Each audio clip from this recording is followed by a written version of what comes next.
AI has been back in the news in the past couple of months with China's DeepSeek entering the AI LLM space, which was made at a fraction of the cost of ChatGPT. And one thing is for certain now, that an AI arms race is not only inevitable, but is going to move forward faster than ever before. Your scientists were so preoccupied with whether or not they could, they didn't stop to think if they should. And to be honest, generative AI has always shocked me at how good and bad it is at the same time. I'm sorry, Dave. I'm afraid I can't do that. Over the last year or so, there have been AI models like Suno and Udio, which have created music from simple text prompts. And the music created by these models is not only eerily accurate, but tailored specifically to commercial tastes, which is kind of inevitable because that's where they scrape the data from. Just check some of these tracks, they're all completely AI generated. Would you tell me it did, that you are mine and while I'm away,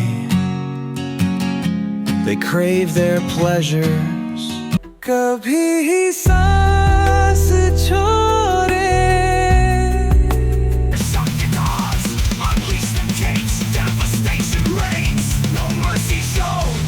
And despite all the intellectual property lawsuits against Suno and Udio, it's an open secret that major labels and streaming services are heavily investing in the AI music space. This might unfortunately not have a huge impact on the stars and superstars of music, but more on the working musicians and producers of the music industry. With the advancement of AI, a massive wealth inequality is coming in the professional music space, which I fear may make a bad problem even worse. This is what I think is coming.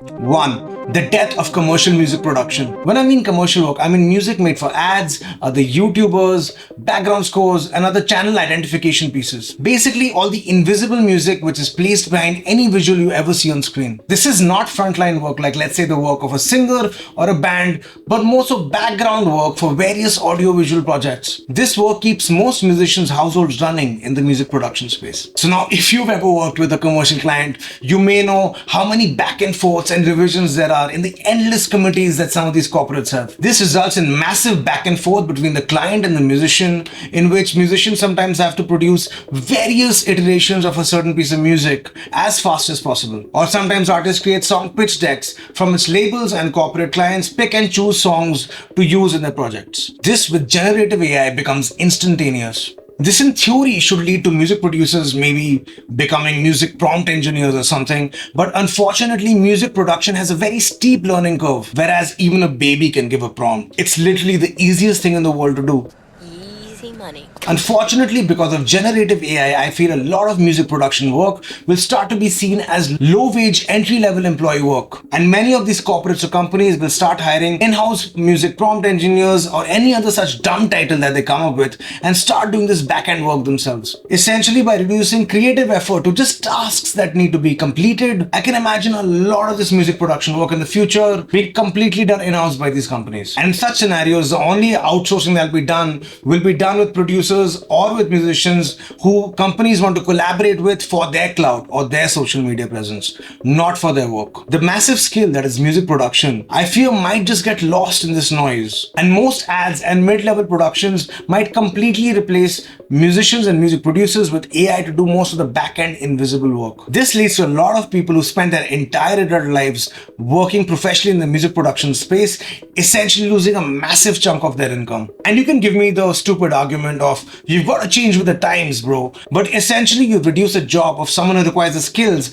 of a high-level engineer to that of a person who can barely string a dyslexic sentence together. And I agree that this is the future, but it just outright sucks. 2. The death of streaming payouts. Secondly, with almost 100,000 songs being uploaded almost daily, I fear that there is a massive chance of our streaming services getting flooded with AI content. Parasitic sites like Suno or Udio can already generate a song in mere seconds. So even if you're being generous, this could mean that 10 to 20% of all music that's being uploaded daily was done by AI. That is 20,000 songs a day. Around 2027 to 2030, AI music without human intervention or self-prompting music is a massive possibility, as this is is especially profitable to the tech overlords. I like money. Because these auto-generated songs allow for endless TikTok songs, endless background songs to be used on trending videos, as well as gaming mood-based playlists such as lo-fi beats or study playlists or workout playlists or whatever. There's a reason why streaming companies and labels are investing so heavily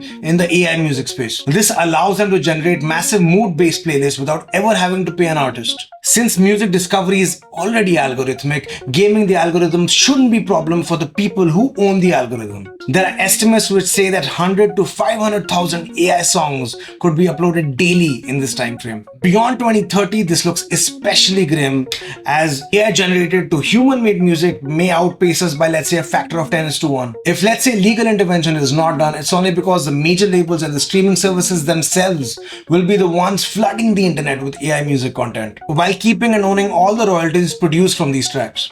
Also keep in mind that the pool of people paying for these services isn't getting bigger, so the royalties of artists will probably go down even more. So artists who are already squeezed tight for money will probably get squeezed even more because of this, just so that the technocrat billionaire class can profit off feeding us generative AI brain rot, which, mind you, was created from the data that was scraped off of us artists and the musicians that you love. Number 3, a world with no careers and only stars. The big issue when you take away the entire back-end pipeline, when you eliminate the jobs of the people who make passive income from the music they've made, or people who make money from selling their IP to music companies, or when you destroy the careers of music producers who make music for singers and labels, what you're fundamentally doing is eliminating the entire technical class from the music production pipeline. And when you get rid of all the sound engineers and the music producers and all the people who make music because they love to, who are you left with? Just the people who manage to accumulate social media traction and popularity, who use their social capital as leverage to gain whatever minuscule wealth these corporates have left for us mere mortals.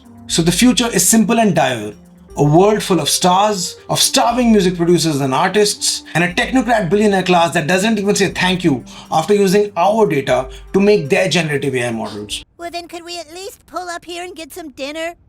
Because I like to be wined and dined after I've been Number 4, the best case scenario. I really hope we regulate AI as fast as possible. Works which are detected to be 100% AI should be completely demonetized.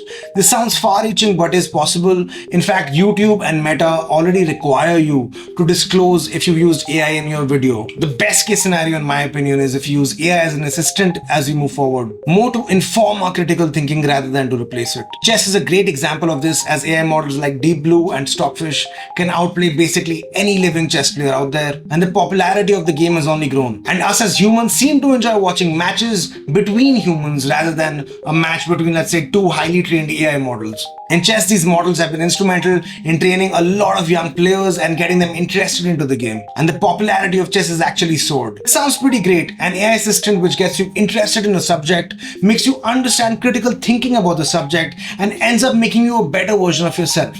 This could actually be pretty utopian. I know Kung Fu. But if you replace humans with AI, which can be done by the simple act of monetizing AI-generated intellectual property, this could be pretty dystopian. Anyway, for me, I've grown up on a diet of the Terminator and Matrix movies, and I've always had a heavy skepticism of artificial intelligence. I'll be back. But if you are more open and positive about the future, I would love to hear your thoughts about the subject. I took out a song last year called Bots Attack, in which I used a lot of generative AI for the visuals and the lyrics. And the song is about how AI will completely take over and destroy our society. ChatGPT wrote all the lyrics about how it wants to fracture and manipulate us to its will.